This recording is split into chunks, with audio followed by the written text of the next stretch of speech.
Have you ever wondered why some people, even in their 70s, remain strong and rarely fall ill, while others, despite similar diets and sleep routines, often feel fatigued or catch infections easily? Perhaps the secret doesn't lie in supplements nor in strict diets. It may live in the parts of our body we've quietly forgotten for far too long. Small, silent places, yet when cared for gently and properly, can help you move through life more lightly and perhaps stay a little longer. If these quiet, meaningful things speak to your heart, I'd be honored if you leave a comment, just so I know you're here. And if you feel this video is worth sharing with someone you care about, feel free to hit subscribe and turn on the bell. Like a quiet promise that we'll meet again, in stories whispered softly but held deep. Back then, my grandmother washed her hands so slowly. There's a memory I can never forget. Every afternoon when the sunlight had already slipped from the porch, my grandmother would settle into an old wooden chair, one that hadn't been repainted in decades, and place beside her a basin of warm water. A thin cloth, frayed at both ends, washed gently with fragrant soap, dangled from the arm of the chair. No one told her. No one reminded her. She simply began to wash her hands, not rushed, not careless, but with slow, careful, almost tender movements. Each finger was gently stroked, each nail bed softly cleaned. She'd massage her wrists in slow circles, as if she were quietly releasing the burdens of her day. I was just a child back then, often covered in sand from play, sitting beside her, watching, wondering why she moved so slowly. I once asked, "Grandma, why do you wash your hands for so long?" She smiled, hands never stopping. "Because these hands once held your mother, served your grandfather his meals, and walked you to school. To keep them clean is to honor everything I've ever loved." I didn't quite understand then, but I remember her eyes, deep within the folds of time, held a warmth and a quiet sadness. Years later, after she was gone, I began to think about those hands. I had always treated hand washing as something to just get over with. A quick rinse, a wipe dry, and on to the next thing. But our bodies, especially as we step into a different season of life, they no longer appreciate that kind of hurry. One afternoon, after walking my grandson through the park, I sat down to wash my hands as usual. But something made me slow down. I let the water run a little longer, rubbed my palms in circles, paused at my thumb. That thumb had been aching slightly lately. I massaged it gently and suddenly remembered. That same thumb once soothed my child's back when they had a fever, held a spoon to feed them porridge, grasped my mother's hand in the hospital when she was ill. And then it hit me. There are parts of our body we think are just for doing, but really they are where memory lives. Not in the mind, but in the skin, the nails, the faint calluses. Since that day, I no longer wash my hands just to be done with it. I wash them as if I'm reconnecting with myself, with the parts I once forgot, the parts that once loved, once gave, once protected. Have you ever washed your hands as if you were speaking to an old friend? No words, just warm water, a pair of hands, and a quiet conversation between flesh and memory. And if you once had a grandmother like mine, or if you have become that grandmother to a little one of your own, I believe you'll understand this feeling. The feeling of being alive again, erkina, through something as simple as washing your hands, slowly. There are parts of the body we no longer touch. Since that day, the day I began to slow down while washing my hands, I started to notice, not to inspect, but to listen. The human body is strange, isn't it, dear friends? When we're young, it races ahead of us, quick, quiet, resilient. But as we arrive at a different chapter of life, our body begins to pause, turn back, and whisper, "There are places that haven't felt your touch in a long, long time." One evening, as I was changing for bed, I looked down at my feet. The skin had darkened. Tiny cracks had formed at the heels. The area around my ankles was thicker, rougher than before. And I realized, how long has it been since I actually washed my feet, truly paid attention to them? Most days I would simply stand under the shower, let water run over them, and step out, like greeting someone out of habit, without really seeing them. That night I sat down and reached for a soft towel. For the first time in years, I leaned over and placed my hand on my foot, the way one might gently touch a loved one not seen for ages. Then one morning, while rinsing my face, something at the corner of my eye caught my attention. It wasn't the wrinkles, they've long become familiar. It was how carelessly I'd been washing. Just a splash, a quick wipe with the towel, not even noticing the water lingering by my nose or the dust clinging to my lashes. This face, once kissed by grandchildren every afternoon, once beaming in family portraits, was now being wiped as if it were a countertop, fast and dry. So I slowed down. This time I picked a soft cloth, dipped it in warm water, and gently wiped around my eyes, softly, slowly, as if removing the dust of memory from the surface of my own reflection. Then came the underarms, a place rarely spoken of. I remembered my grandmother once said, "Where it's warm, clean it every day." Back then, I thought she just meant sweat, but now I understand. The hidden places are where infection starts. The hidden places are the easiest to forget. Sometimes the discomfort we feel doesn't come from any major illness. It comes from the parts of our body we rush past, day after day, month after month. And finally, the navel, that tiny hollow no one ever sees, but once connected us to our mothers, the origin of life. Now, an afterthought. I used to think rinsing it was enough, but one evening, after a bath, I gently cleaned it with a cotton swab, and for some reason, I felt something warm stir inside me, as if the child I once was had been comforted from within. There are parts of our body that never make a sound. They don't ache, they don't itch, they don't complain. They simply wait for us to remember. And often it's not that we meant to forget, it's just life moved too fast, so fast. We forgot to touch ourselves with care. If you've stayed with me this far, may I invite you to try something small today? Wash your feet gently, thoroughly. Wipe your navel with quiet attention. Caress your face as if you were touching someone you love, because maybe that's the gentlest way to find your way back to yourself. I'm fine, really. I remember a time when I often felt tired, but couldn't quite say why. No fever, no cough. I still ate and slept normally, but every morning my body felt just a little heavier, a dull ache in my back, slower steps, a slight sting in my eyes when looking at bright lights, and I'd tell myself, it's probably just age. No big deal. Then I'd pour some tea, glance past the mirror, and carry on with the day, just like always. That's how many of us, those who've lived through countless seasons, tend to respond when our bodies begin to speak. Not because we want to ignore it, but because we've gotten used to enduring. I'm fine, a phrase we use to reassure others and to soothe ourselves. But the body, it doesn't stay quiet forever. One afternoon while preparing dinner, I felt a slight itch under my arm. I scratched absent-mindedly, then noticed the skin was red and tender. I told myself, probably just tight clothing, and let it go. But a few days later, the same feeling. I started reviewing my habits. Every morning I'd apply deodorant and put on my shirt. No rinse, no wipe, no second thought. And then it hit me. Some areas of our skin, just because they're hidden, are often neglected.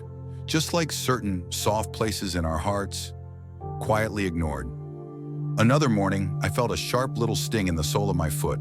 Thinking it was a splinter, I sat down to check. Nothing, just a small crack in the heel. Maybe I walked too much yesterday, I thought, but as I washed my feet, I noticed the skin there had been thickening for a while. I had simply never really looked. That was when I began to admit, maybe I wasn't fine, maybe I just hadn't listened long enough. We, those of us who once held our children's hands, who once supported loved ones when they were weak, who wiped the sweat from our brows after working in the fields or at the stove, we often forget to care for our own hands, our feet, our shoulders. We care for everyone except ourselves. There's a dear old friend of mine, his name is Hung, he's 78 now. He once said something I've never forgotten. It took me 20 years to realize that taking care of myself isn't selfish. It's how I avoid becoming a burden to others. Since then, he began making small changes. He washed his hands more thoroughly. He gently cleaned his neck and underarms before dressing each morning. At night, he warmed a towel and softly rubbed his feet before bed. Simple acts, done daily, like quiet rituals whispering to the body, "I'm listening now. I'm sorry I forgot." And maybe you've been like me once too. Not lazy, just too used to giving, to sacrificing, and forgetting that we too deserve to be cared for like someone we love. If you're still listening now, I invite you to try one simple thing tonight. Before bed, wash your hands slowly, gently clean your neck, and place a hand over your heart. Just to remind yourself this body is still here, still walking with you, and quietly longing for you to come home to it, where the body holds memory. One evening after washing my face, I found myself lingering in front of the mirror longer than usual. Not to fix anything, not to admire, but because suddenly I saw my mother in my own reflection.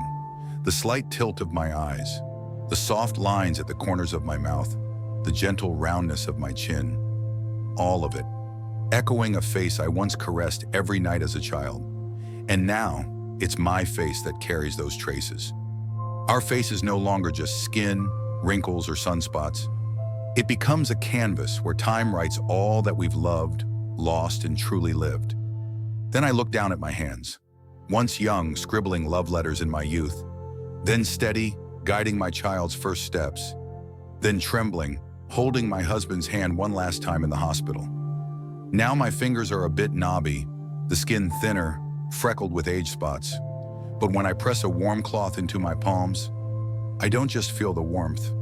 I feel myself holding a piece of the life I've lived, and my feet, the part of my body I used to ignore the most.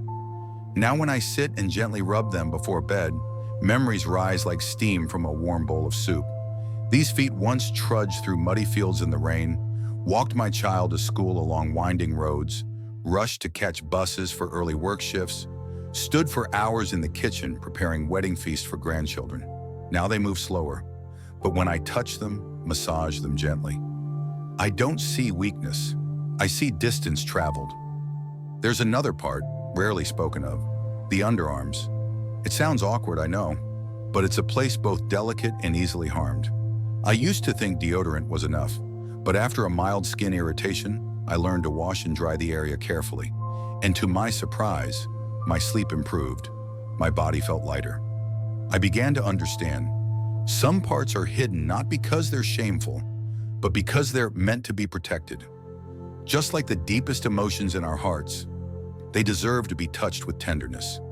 And then, the navel. That quiet little hollow at the center of the belly. So easy to overlook, so seldom mentioned. But I remembered. It once connected me to my mother.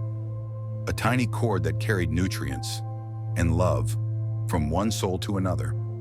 So when I gently cleaned it with a warm cotton swab, I wasn't just removing dust. I was communicating with something deeper. A part of me that existed before I had words.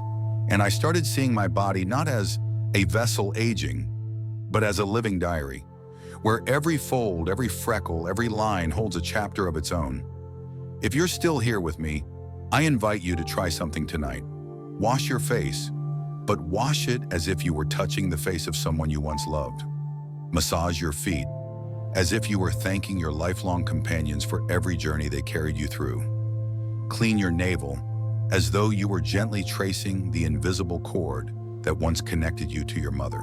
No need for a reason, just a moment of stillness to let your body tell its story. Only when we truly listen to the body, there was no lightning strike, no sudden miracle. Just, on an ordinary morning, they each began doing something small, and from that, a quiet new life began to grow. Mr. Harold, 72, was a retired school teacher. He used to believe that washing hands before meals was enough. A lifetime spent holding chalk, pens, grading papers. But after retirement, those same hands slowly withered in quiet neglect. He caught colds often, had recurring sore throats, and was always tired. Until one day his granddaughter came to visit, ran out to the market, and forgot to wash her hands. He gently guided her back to the sink, teaching her carefully. And somehow, in that moment, he followed along. For the first time in years, he washed his own hands as if teaching himself again. 20 seconds under warm water, circular motions, between fingers, around the wrists, under the nails, one spot at a time. And he realized his hands were still very much alive. A month later, he noticed something. Fewer sniffles, less fatigue, and each time he washed his hands, it was like reconnecting with a piece of his old self. The teacher, the father who once wiped away tears with those same hands. Mrs. Elise, 70, was a gentle homemaker. She spent her life caring for her husband, her children, and when she found herself alone, she lived simply. Meals were plain, personal care even simpler. She always thought, a shower is enough. But her feet began to crack. They tingled in the mornings, ached a little. One evening, she took a soft towel, dipped it in warm ginger water, and gently wiped her feet before bed.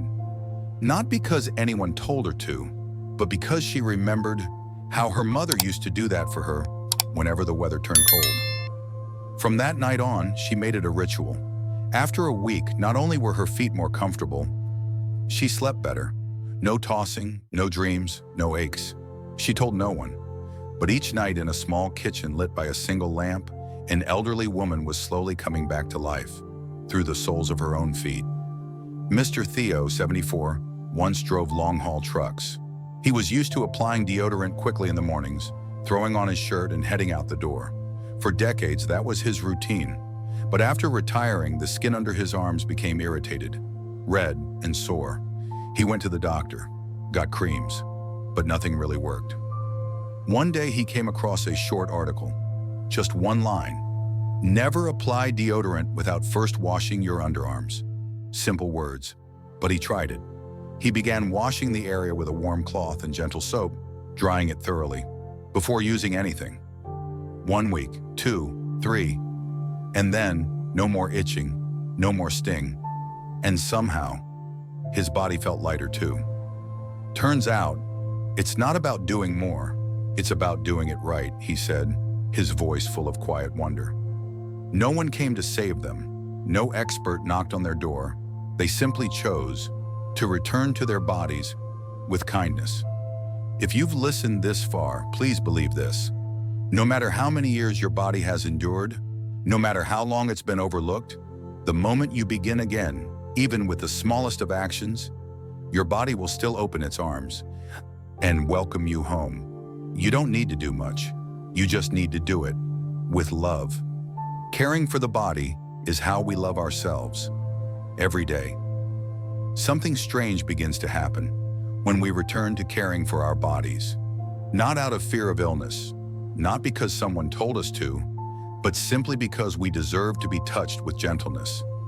I no longer wash my hands just to feel clean. Now I wash them as if rinsing away old resentments, silent wounds, those long days when I forgot that I too deserve to be loved. Each morning I soak a cloth in warm water, gently wring it out, and begin washing my hands, slowly, between the fingers, around the nails, the soft inside of my wrist, where the pulse hums like the body whispering, "Thank you for coming back." I no longer wash my face out of habit. Now it's a quiet ritual I perform with the sunrise. I wipe around my eyes where I once watched my children grow. I trace down my nose where tears once ran the day I lost my mother. I pause at the corners of my lips where I used to smile shyly during courtship and once held back sobs when saying goodbye to someone I loved. It's all still here, etched into this face that has weathered so many seasons and is now being washed in a new light, the light of understanding and of love. My feet, once scrubbed quickly, are now wiped toe by toe. I softly rub my heels, where the skin cracked from long hours standing in the kitchen on Memorial Days. I place both feet on a dry towel, pat them gently. Not because they hurt, but because they've carried me so far, and they're still going. Even the underarms, the easily forgotten place, I now cleanse with gratitude. I understand. This is where sweat gathered from years of hard work, where I once tucked my purse when my hands were full, a place close to the heart, yet rarely touched. Now I no longer just spray deodorant and move on. I wash, I dry carefully, and I no longer feel the need to hide it, but instead to honor it as a sacred, private part of me. Even the navel, that tiny spot I once thought meaningless. Now after every bath, I dip a cotton swab in warm water and clean it softly. No rush, no pressure, just a quiet knowing. This is where I was once connected to my mother, where life flowed into me before I even knew how to live. Cleaning my navel feels like placing a hand on the umbilical cord of memory and whispering, "Thank you for giving me life." The things I do now, others may look and say, too small, too simple. But within me, each act is a reunion with myself. No mirror needed, no applause, just a warm cloth, a slow hand, and a soul willing to pause. If you're still here with me, I invite you to try this. Choose one part of your body, one you've forgotten. Care for it again, gently, unhurriedly, not for anyone else. Just to remind yourself that you're still here, still alive, and still capable of loving yourself in the gentlest way possible. You don't need to explain anything. There's something I've come to understand after all these quiet months of tending to the forgotten corners of my body. It's that I don't need to explain it to anyone. No need to tell others what they should do. No need to talk about all the benefits. I just live a little differently now. Each morning, as I brew my tea, I wash my hands slowly, not because they're dirty, but because I feel myself being gently called back home. My granddaughter sees me. She doesn't ask questions.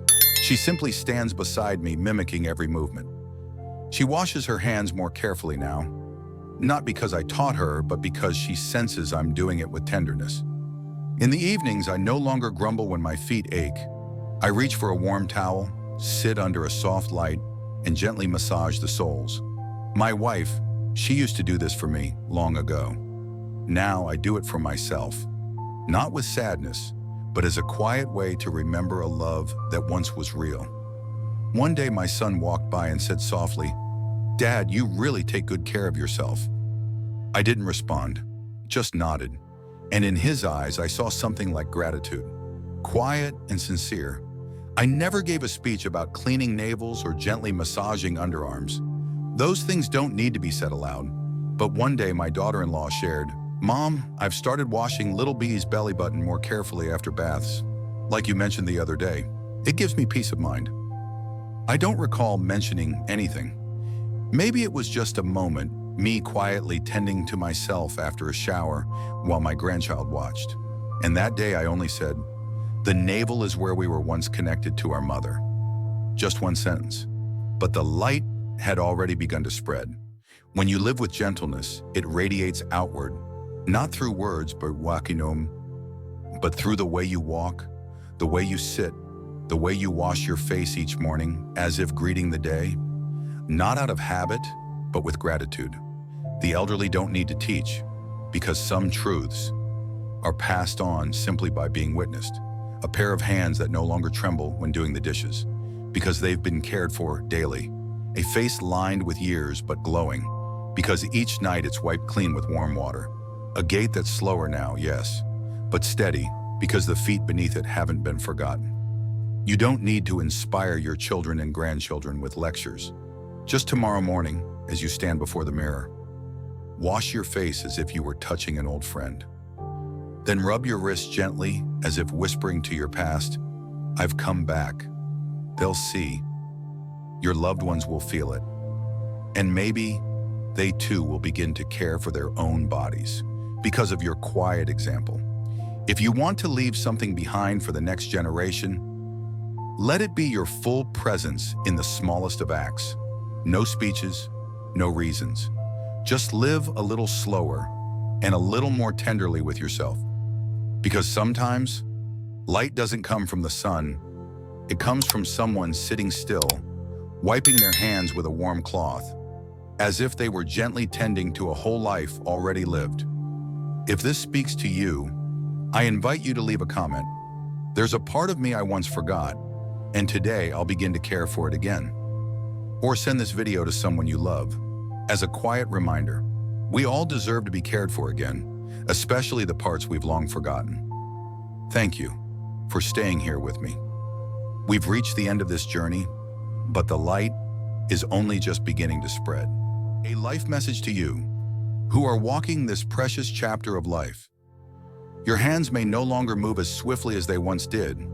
Your steps may not carry you as far, but every breath you take, every cup of tea you pour, can still be a quiet light, warm enough to comfort someone close by. Please don't think that your season of radiance has passed. Some flowers only bloom when the air turns cold. This body of ours, though tired, though slower, is still a sacred keeper of love, resilience, and memory. And if each morning you give yourself just a few minutes to wash your hands with more care, to touch your face more gently, to place a hand over your heart and say, I'm still here, and I still matter, then that in itself is one of the most beautiful answers life could ever receive. Please don't forget, your gentleness, even in silence, is enough to be felt by others. Just slow down a little. Be a little kinder to yourself, and the generations that follow will know exactly how to live.